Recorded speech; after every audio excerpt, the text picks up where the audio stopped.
All right, so your silly joke today is what happens to a man who drops his watch down the toilet? He has stinky timing. All right, we're going to read chapter 11 in Torpedoed, called The Middle of the Atlantic. After it torpedoed the marina and saw the lifeboats being launched, U-48 left the scene. In other words, at other times, the enemy would stick around to help survivors. Not this war, not this enemy. According to Rolf Hilsey, it wasn't until a year and a half later that the U-boat crew found out there had been children on board the Benares. He said they were shocked and dismayed. That Ajax Bleichgrat was never the same again. Hilsey said that if Bleichgrat had known there were children on board, he would not have torpedoed the ship.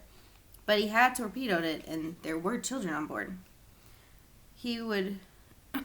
There had been 100, and now there were fewer. It was the job of the Benares crew to save the lives that could still be saved, adults and children. Most of the children were in serious trouble. The gale made life-saving very difficult. The boats were being lowered crookedly, swinging on their davits, tipping one way and then another, people holding on, some screaming. Also at play were the vicissitudes of fate, human error, accident, or bad luck, or good luck. Johnny and Bobby Baker had made it quickly to their muster station and lifeboat, but then Johnny realized he had forgotten his life jacket. "I'll just run back to the cabin and get it," he said to Bobby. If anyone could get there and back fast, it was Johnny Baker. He'd been running all over the ship for the past 4 days, and "No," said his brother. This was one time Bobby would not let him go.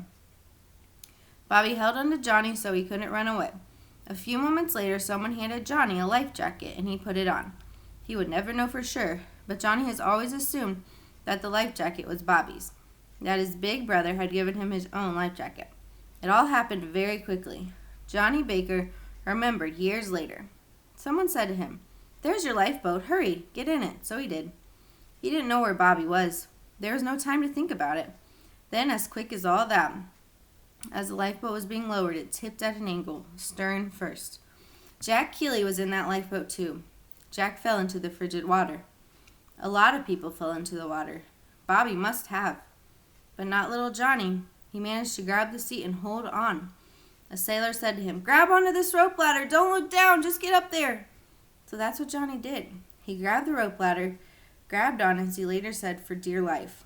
The crew moved quickly, bringing the lifeboat back up to the deck. They steadied it and quickly lowered it back down straight. Bobby wasn't on the lifeboat anymore.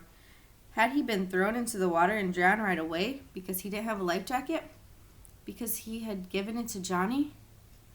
Had a big wave hit him, causing him to swallow water? Had he lingered in the water, watching the ship disappear from his view?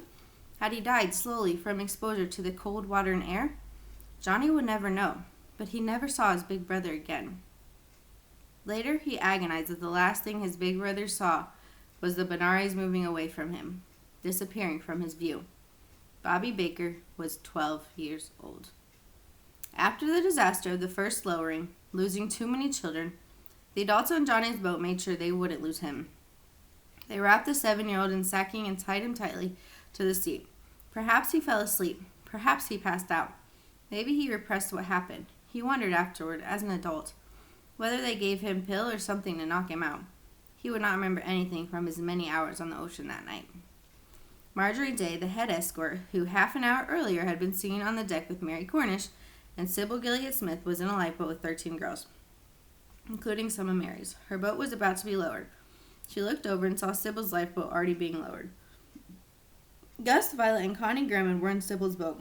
So was 6-year-old Joyce Keeley, Jack's homesick little sister. The crew was working hard, but Marjorie could see it was going terribly wrong. Just like the boat Jack and Johnny and Bobby had been in, it was tipping to one side and swinging on its davits in the strong wind. And the waves around the ship were so huge that they could reach the lifeboats coming down. And if a wave hit an unsteady lifeboat, Marjorie watched as Sybil's lifeboat jerked and hung in midair, partway down. And then catastrophe struck. A wave hit the lifeboat hard, crashing it to tip vertically. All the passengers were dumped out. From the height of the second-story window, more than 30 people fell into the ice-cold sea. From her lifeboat, Mary Cornish heard the screams, but she didn't know where they were coming from. She was facing a different direction. Some of the boys in her lifeboat turned in time to see exactly what was happening. Marjorie Day also had a clear view. She watched in disbelief, helpless, horrified, but unable to turn away as the disaster unfolded. It was her job to protect the children on the ship, all of them, and there was nothing she could do to help. Violet Grimmen, 10, and Connie, 9, plunged to their deaths. Little Joyce Keeley, who had never stopped crying for her mother, screams louder than the storm pierced the air. Ruby Grierson would never finish her film. Margaret Zeal, the Corps doctor, gone too. Gussie Grimmen, strong, quirky, strong-willed Gussie, gone. Everyone in that lifeboat gone, just like that. So here's a hand-drawn picture. In a few days, the letters from Gussie and Violet and Connie would reach the shelter where their family was staying. The letters would arrive the same day as an official letter from the head of Corps, which began, "I am very distressed to inform you." In that letter, Hannah and Eddie Grimmen would read that all 5 of their children on their ship had died. The boys, 2. Eddie Jr., 8, and Lenny, 5, did not survive the night. We don't know how they died. So here's another picture. Bess and Beth's lifeboat was still in trouble. It was tipping dangerously at one end. Bess held on tight and sat as still and straight as she could. It landed unevenly, taking in so much water that Bess, Beth, and the adults had water up to their waist. The little children were in up to their necks. Bess watched as the smaller children stretched to keep their heads above the water. She couldn't reach them. The littlest ones didn't seem like they had a chance. The water was so high that some of them just floated right out of the boat. When a wave came, it filled up the boat even more. And the waves kept coming, high as a house. People couldn't bail fast enough. There was another problem. The sailors in the lifeboat were trying to move away from the sinking ship. When a big ship goes down, small craft nearby are in danger of being sucked down with it.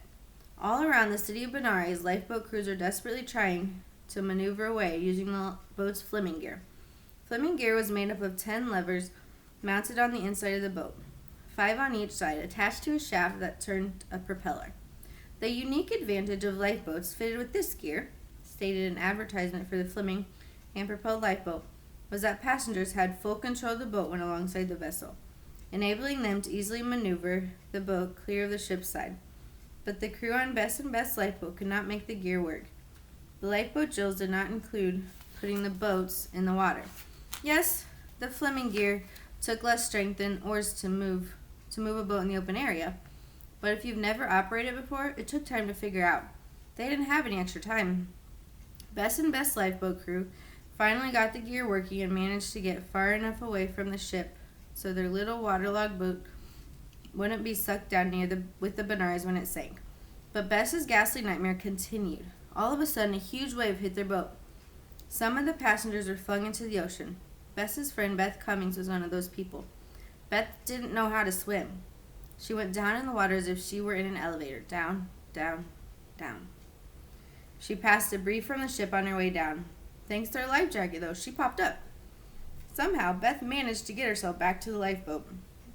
She hoisted herself over the side and climbed in. It was filled with cold water up to her chest and was terribly unstable. Listing to one side, the waves kept coming. A few adults were able to grab some children and hold them above the water, but Bess watched child after child drown right in front of her. The dead children floated away, mingling with deck chairs from the ship. Chairs Bess remembered seeing adults sitting in, happily sipping their drinks.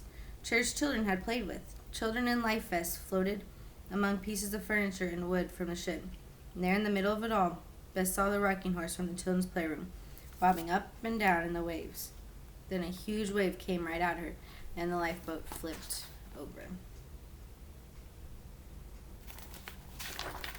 Alright, so that is the end of chapter 11.